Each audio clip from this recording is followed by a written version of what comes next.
What's up, everyone? Today I've put together a nostalgic selection of the best games. I gathered one winner per year starting from 2011 all the way to 2025, a true journey through the titles that defined their eras. This list is based on the major industry awards, but it also has a personal touch. It's not just about trophies, it's about impact, memories, and what truly stayed in our hearts. So yes, this list is going to be controversial. You'll probably agree with some picks and completely disagree with others, and that's exactly what makes gaming so amazing. Every player experiences things differently. If you disagree with any title, you already know what to do. Drop a comment and tell me which game deserved the spot. No more talking, let's get into the list.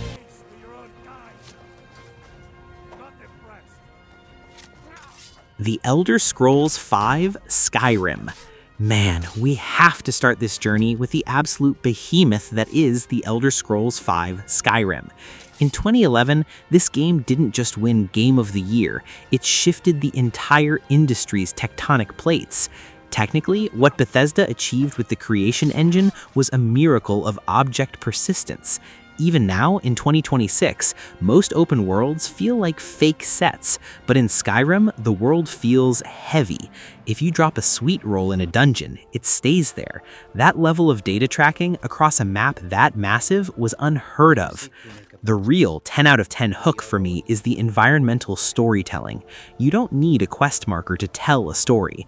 You find a skeleton in a shack with a letter, and the lighting, using that moody, cold northern palette, does the rest. It's a game of infinite loops, where you set out to save the world from dragons, but end up spending 3 hours picking flowers for alchemy, because the world is just that immersive. It humbles modern games by proving that freedom is the ultimate mechanic. If you haven't stood on the throat of the world watching the Aurora Borealis, you haven't truly lived a digital life. It's a masterpiece that defined a decade. City's closed with the dragons about. Official business only. Come on. We'll have to go this way. Mass Effect 3. Now, let's get into our first controversy. In 2012, The Walking Dead took a lot of the official trophies, and don't get me wrong, it's a classic. But for me, the real king of 2012 was Mass Effect 3. Look, I know the ending caused a literal internet war, but if you look at the technical scope of narrative conclusion, nothing else even comes close. BioWare had to weave together thousands of variables from 3 different games into a single war asset engine. Every choice you made since 2007 was being calculated in the background to decide the fate of entire species, like the Krogan or the Geth. The combat was also the peak of the series. The power combo system, where you could prime a target with cryo and detonate it with a concussive shot, was a masterclass in tactical action. The sound design during the Reaper invasions, with those bone-chilling metallic roars, utilized a dynamic audio layering that made the scale feel apocalyptic. Even if the ending was divisive, the journey was a 10 out of 10 technical and emotional achievement. It was the end of an era, and in my book, it's the definitive experience of 2012.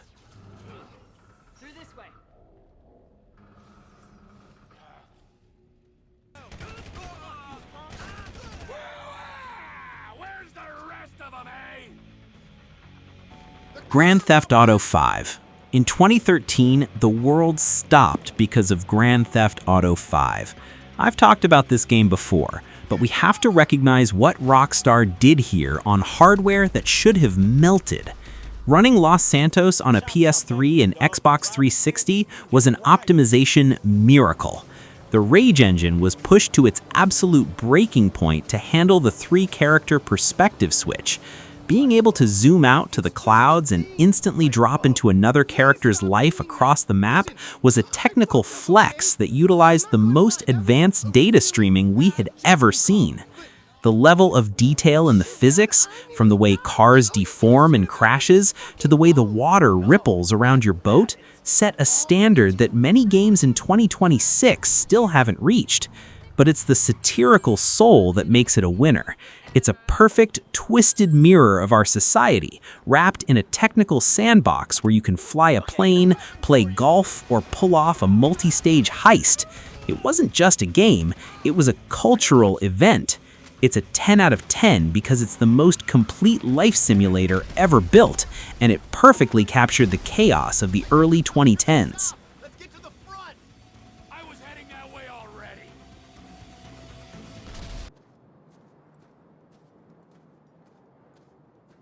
Middle-earth: Shadow of Mordor. Alright, for 2014, the official winner in many places was Dragon Age Inquisition. But if we're being honest about which game actually changed the way we play, it's Middle-earth: Shadow of Mordor. This is my personal pick for the best of that year because of one thing: the Nemesis system. Technically, this was a revolution in procedural AI. Instead of static boss fights, the game generated a hierarchy of orcs with unique personalities, fears, and memories. If an Uruk killed you, he remembered it. He got promoted. He taunted you. This required a massive amount of logical branching in the engine that made the world feel personal. While other open worlds felt like empty checklists, Mordor felt like a living antagonist. The combat, built on a refined version of the Arkham free flow tech, was buttery smooth, but it was the story generator that made it a 10 out of 10. It proved that the best narratives aren't always scripted. Sometimes they emerge from the systems colliding. It's a game that respects your agency and humbles you with its consequences. To me, it was the clear standout of 2014. For cleverness, those were trifles, gimmickry.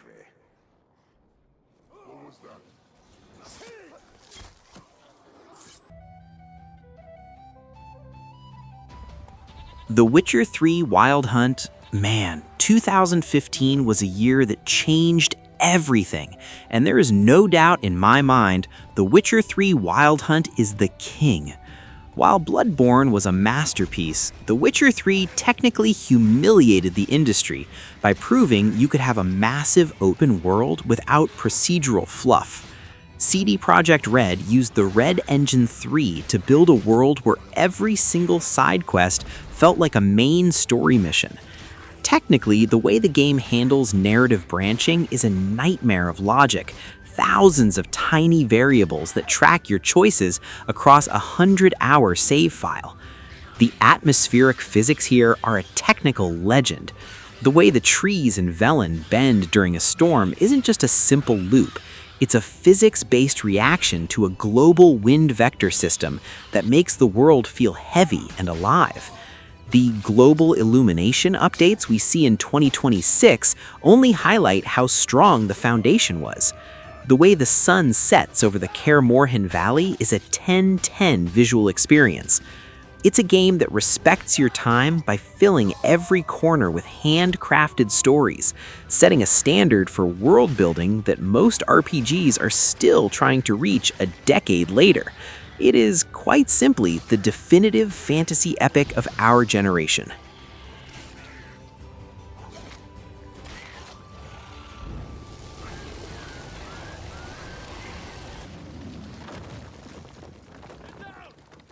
Uncharted 4: A Thief's End.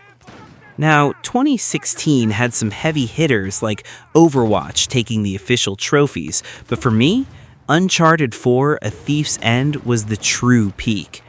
This is the game that perfected the playable blockbuster.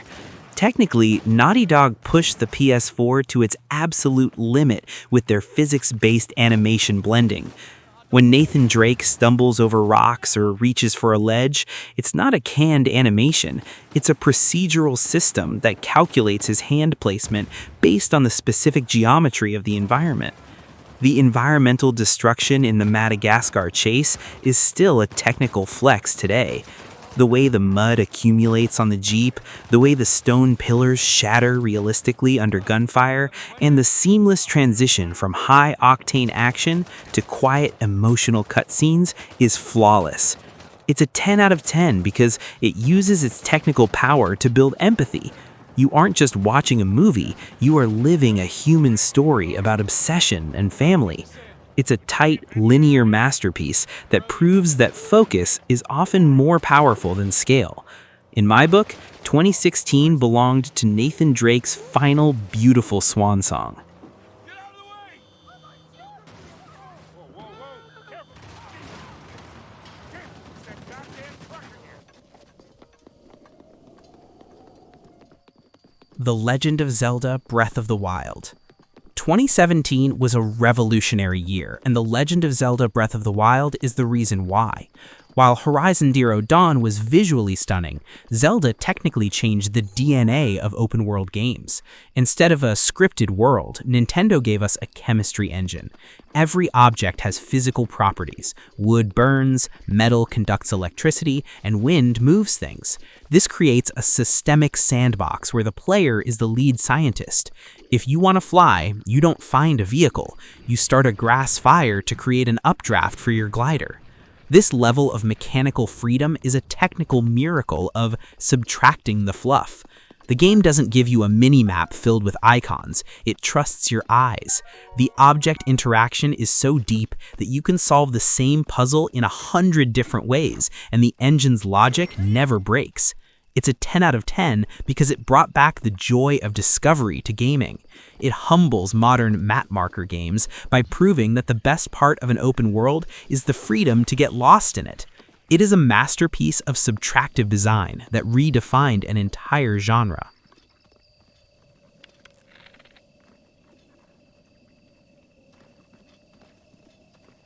They won't. We're about to find out. Now come on.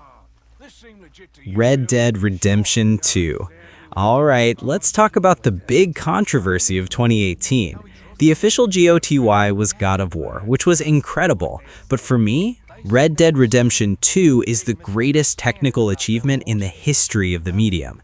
What Rockstar did here with the Rage engine is borderline obsessive. We're talking about hyper-realistic simulation on a scale that shouldn't be possible. The way the snow deforms under your feet, the way Arthur's pupils dilate in the light, and the way the world reacts to your hygiene and reputation. It's a living, breathing machine.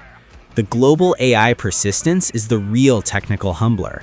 Every NPC in this world has a schedule, a home, and a reaction to your presence. The material fidelity, the way the leather on your saddle looks wet in the rain, or how the light filters through a horse's ears, is a 10 out of 10 visual feat that still beats most games released in 2026. It's a slow burn masterpiece that asks you to slow down and live a life. It's a game of obsessive detail, and while it's controversial because of its pace, the technical and emotional payoff is unparalleled. To me, RDR2 is the peak of human engineering in a video game. If you're running out on deads, I'm not. That helps them to avoid danger, but we have something far better. Death Stranding. In 2019, Sekiro took a lot of the official trophies, and man, that game is a masterpiece of precision. But for me, the real winner was Death Stranding. This is the ultimate player's pick because it humbles the industry by making the most basic thing in gaming, walking, into a technical masterclass. Using the Decima engine, Kojima Productions created a topographical simulation that is still mind-blowing in 2026. Every rock, every slope, and every river has a physical property that interacts with Sam's weight and center of gravity. You aren't just moving a character, you are managing a complex physics model in real time. The technical flex here is the social strand system. The way the game allows players to build structures that appear in other people's worlds without it being a traditional multiplayer game is a feat of asynchronous data synchronization. Seeing a bridge appear over a river just when you need it creates a sense of human connection that is purely mechanical. Visually, the photogrammetry used to render the Icelandic-inspired landscapes is a 10 out of 10 achievement. The way the timefall rain physically degrades your equipment using real-time texture swapping is a detail that most studios would never bother with. It's a weird, lonely, and technically brilliant journey that proves gaming can be about more than just shooting things. It's about the weight of the world, and it was easily my favorite experience of 2019.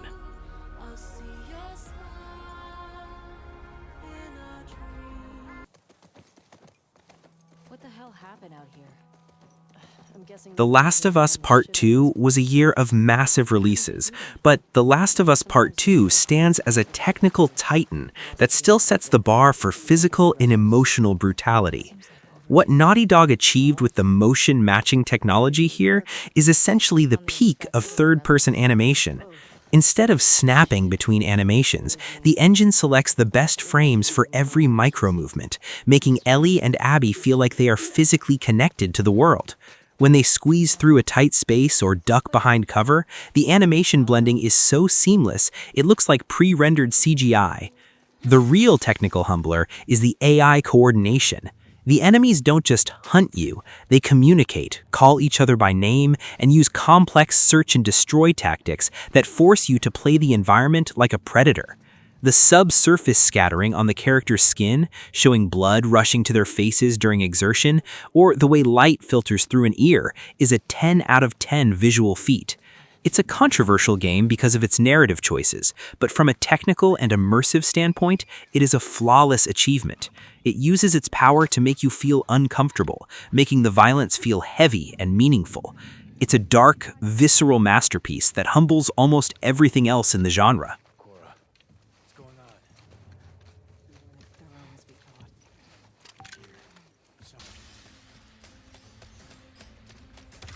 Ratchet & Clank Rift Apart. Alright, for 2021, It Takes Two was the official GOTY, and it's a brilliant co-op game, but if we're talking about the game that truly showed us what next gen was capable of, it has to be Ratchet & Clank Rift Apart. This game is a technical showcase for SSD speed. The Rift mechanic, where you instantly teleport between completely different worlds with zero loading screens, was the first time we saw the hardware's raw power actually change the gameplay loop. The engine is essentially streaming in gigabytes of data in a fraction of a second, a feat that would have been impossible on a hard drive. The visual fidelity is Pixar level. The ray-traced reflections on Ratchet's metal armor and the glass surfaces of Nefarious City are a 10 out of 10 technical display. Every individual strand of fur on Ratchet uses high-end physics to react to the wind and movement. But it's the haptic feedback and adaptive triggers of the DualSense that take it to the next level. Every weapon feels different. The burst pistol has a specific resistance that changes how you fire. It's a colorful, high-octane adventure that feels like a $200 million animated movie that you are playing in real time. For me, it was the definitive proof that the new generation of gaming had truly arrived.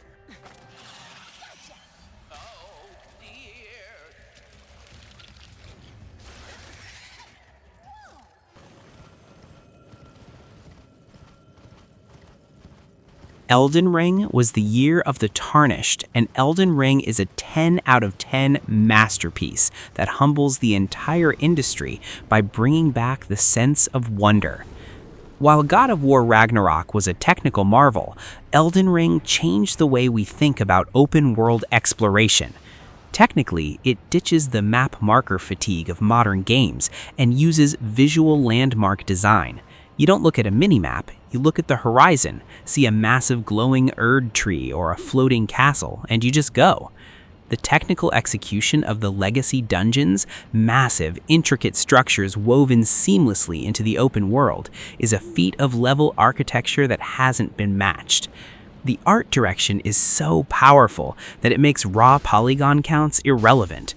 The way the light filters through the Erd tree and the massive scale of the bosses, all handled with a frame data precision that From Software is famous for, creates a sense of epic scale that is unparalleled. The asynchronous multiplayer, seeing the ghosts of other players and reading their messages, is a technical innovation that makes a lonely world feel connected. It's a game that trusts your curiosity and rewards it with some of the most stunning dark fantasy visuals ever created. It is the definitive open-world experience of the decade, and it was the undisputed king of 2022.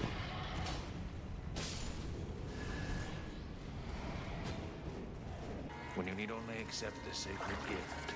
Resident Evil 4 Remake. Alright, let's talk about 2023. While Baldur's Gate 3 swept the official awards, and rightfully so, it's a masterpiece. From a personal standpoint of perfect game flow and technical satisfaction, my pick for the best of the year is Resident Evil 4 Remake. This isn't just a nostalgia trip, it is a masterclass in RE engine optimization. Capcom managed to take a legendary blueprint and modernize the tactile combat fidelity to a level that humbles modern shooters. Technically, the game tracks exactly where your bullet hits a ganado, triggering procedural stumbles or limb-specific damage that feels heavy, grounded, and visceral. The real technical flex here is the atmospheric physics.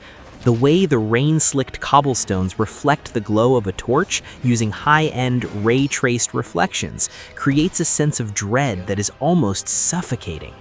And let's talk about the parry system. The frame data precision required to parry a chainsaw with a knife is so tight that it turns every encounter into a high-stakes dance. When you spend your money on this, you aren't just getting a remake, you're getting a perfectly paced survival horror experience where every sound, every shadow, and every bullet feels like it was hand-placed for maximum impact. It is 10 out of 10 technical perfection that I personally found myself replaying more than anything else that year.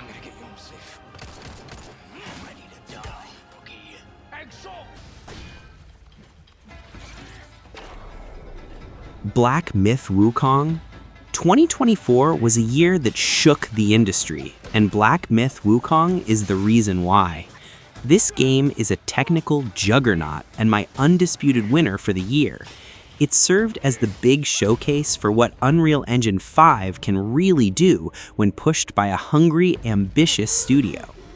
What makes this a 10 out of 10 is the visual kineticism. Game Science implemented a physics-based combat system where your staff isn't just a hitbox, it's a physical object that interacts with the world. When you strike a tree or hit the ground, the environmental deformation, calculated in real time using UE5's nanite geometry, is some of the most satisfying tech I've ever seen. The boss design and animation density are where the technical worth really shines. Every boss has a unique animation rig that feels fluid and unpredictable. The VFX for the transformations and spells are so dense with particles that it's a wonder our hardware doesn't melt. But beyond the pretty lights, it's the consistency. It's a tight, challenging, and incredibly polished journey through Chinese mythology that doesn't waste a second of your time. Every boss fight feels like a $100 million movie scene that you were playing. It was a cultural phenomenon that proved that next gen isn't just about resolution, it's about the soul and the scale of the world.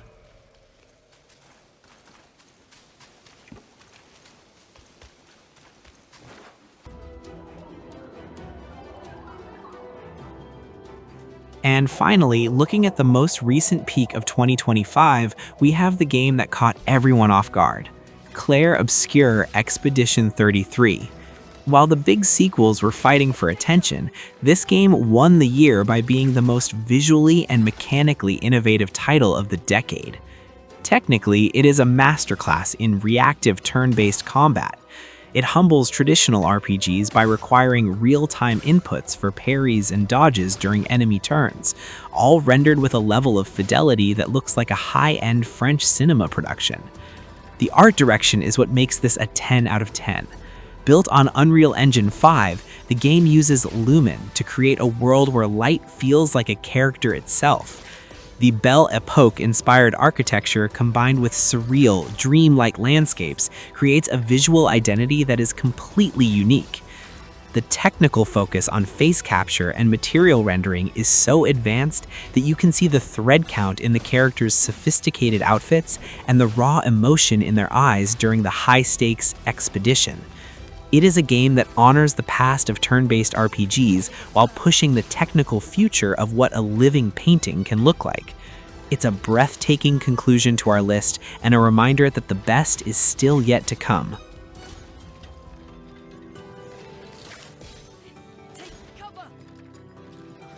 Whether you agree with my picks for the unofficial winners like Mass Effect 3 or Shadow of Mordor, or you're a diehard fan of the official Game of the Year giants, one thing is certain: we are living in a legendary era for this medium.